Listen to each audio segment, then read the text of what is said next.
Bonjour à tous, soyez bienvenus à notre paroisse invisible, traçons sur le signe de la croix, car c'est Dieu qui nous rassemble au nom du Père, du Fils et du Saint-Esprit. Amen. Prions pour nos frères et sœurs malades.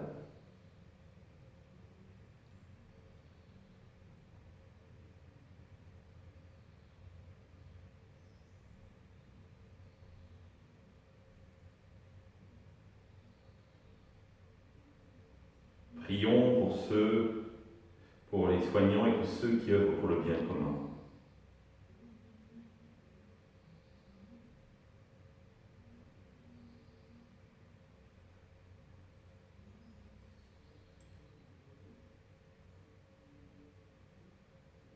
Prions pour ceux qui ont l'angoisse, la solitude, que l'Esprit Saint vienne les visiter.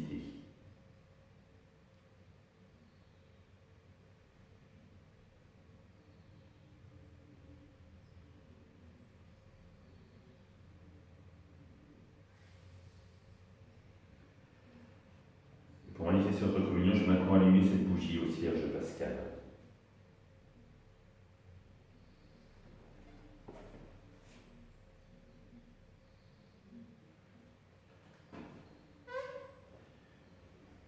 Dans l'évangile de Matthieu, en ce temps-là, Jésus disait à ses disciples, « Je vous le dis, si votre justice ne surpasse pas celle des scribes et des pharisiens, vous n'entrerez pas dans le royaume des cieux.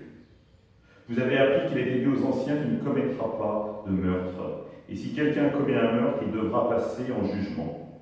Eh bien moi, je vous dis, tout homme qui se met en colère contre son frère devra passer en jugement.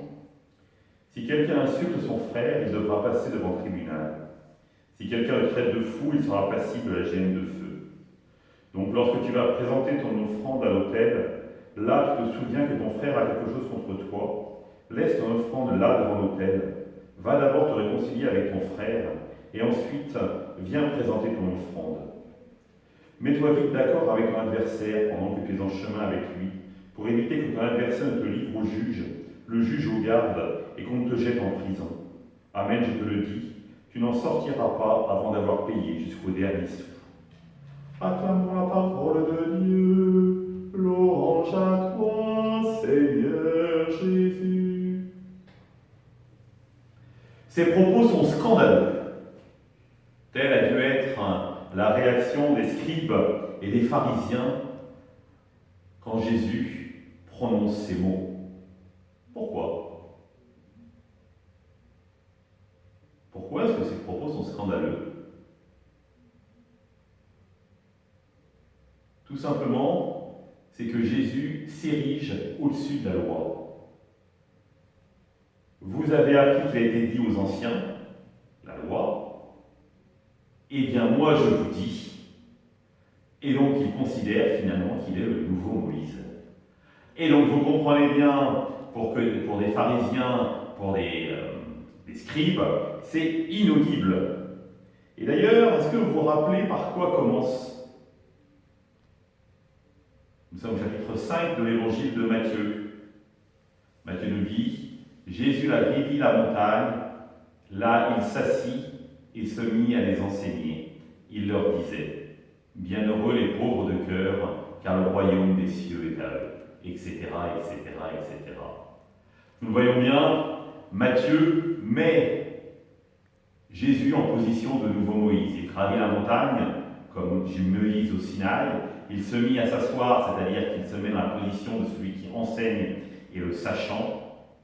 Et là, à la place des 10 commandements, les béatitudes, et après qu'il va développer, et moi je vous dis. Jésus nous révèle véritablement alors qui il est, et bien plus. Il est bien plus que le nouveau Moïse. Et d'ailleurs, si on regarde, on voit finalement que la loi va s'approfondir pour en trouver la substantifique moelle. Et un peu plus tard, quand on lui posera quel est le plus grand des commandements, il dira « Tu aimeras aussi entendu de ton cœur, de ton âme et de ton esprit, tu aimeras ton prochain comme toi-même. » Voilà toute la loi.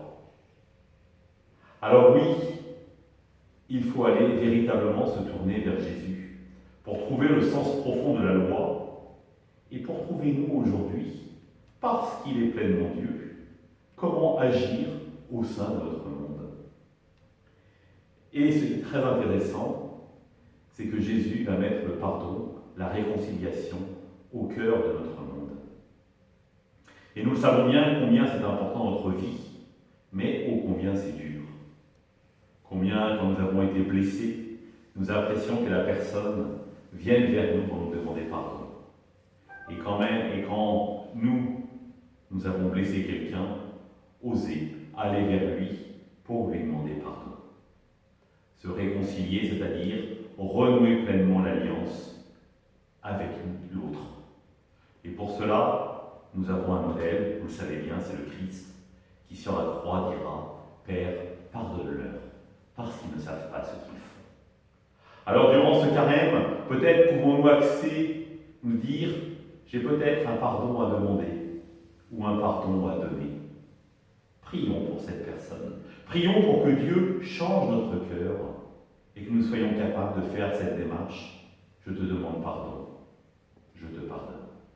Ensemble, nous prions. Notre Père, qui es aux cieux, que ton nom soit sanctifié, que ton règne vienne, que ta volonté soit faite sur la terre comme au ciel. Donne-nous aujourd'hui notre pain de ce jour. Pardonne-nous nos offenses, comme nous pardonnons aussi à ceux qui nous ont offensés. Et ne nous laisse pas entrer en tentation, mais délivre-nous du mal. Amen. Que le Seigneur nous bénisse, nous accompagne notre journée, nous garde dans la paix, au nom du Père, du Fils et du Saint-Esprit. Amen. À demain.